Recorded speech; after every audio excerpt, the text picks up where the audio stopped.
is sending money to, to Coinbase or to Robinhood or to these external areas, that's money that's going out of the financial institution. It's going to be really hard to get that back.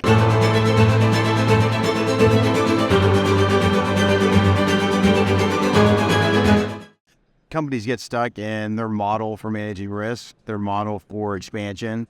And what are some of the things that you see right now that are risks for institutions that they're not seeing? They do see the regulatory side, the regulatory risk side. They do see some of the leverage blowout and some of the other things. What are some risks that financial institutions are not aware of that they should be aware If they're not looking at their outflows, then they're risking the deposits, leaving their institution. And so looking at their outflows means their customers, their customer base or their member base is sending money to, to Coinbase or to Robinhood or to these external areas. That's money that's going out of the financial institution. It's going to be really hard to get that back. What other things would... One of the biggest ones is reputational risk. Right.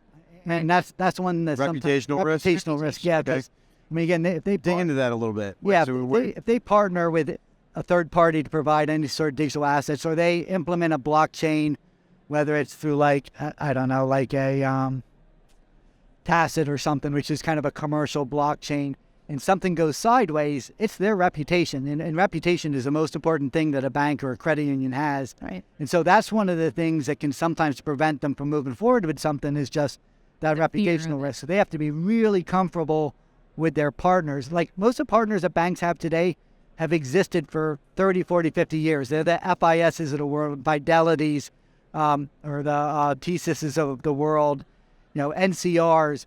They're very familiar with those companies because they've existed a long time. These digital asset companies are all new, so they have to get comfortable with them and know who are going to be the ones that are going to be here in 10 years and who are the ones that are going to disappear. The ones that are going to disappear provide some reputational risk to those banks and credit unions.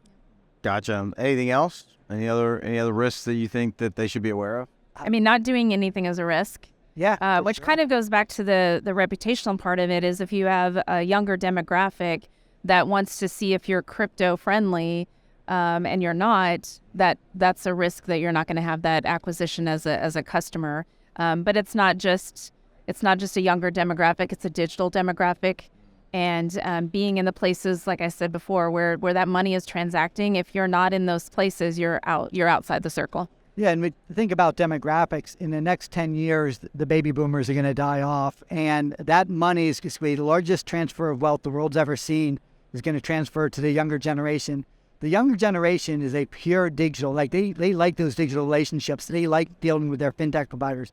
Banks and credit unions have not been real successful at capturing them. If they don't provide the same services and the same sort of support and the same sort of customer experience that they are used to getting from an Apple, they're not going to get that experience, that relationship. So when they get that wealth transferred, that wealth is going to go to the products like the Apples and the Twitters and whatever.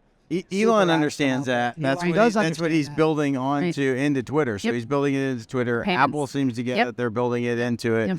So the financial institutions, like you said, Right. They can stay where they've always been, but And dinosaurs die off. And part of that, and so it's funny that you say that, because part of that challenge is a lot of the board members that maybe sometimes dictate what that bank or that credit union does. Yep. So you have people who are much, much older, who've been in the traditional finance for a very long time, and it's really hard for them to understand this new evolution.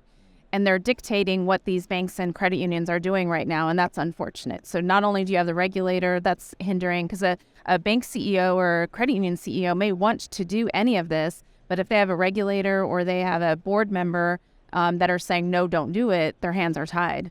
Hey guys, thanks for watching. We had a great time here at Consensus. At the Texas Blockchain Council, we are striving to be the nexus between traditional industries, banking, finance, legal, energy, and the digital asset industry. So we want to help you get your brand in front of those kinds of companies with B2B opportunities. Reach out to us if that's of interest for membership or for sponsorship at the summit. Hope to see you there in November in Fort Worth. Thanks again. We look forward to seeing you at the summit.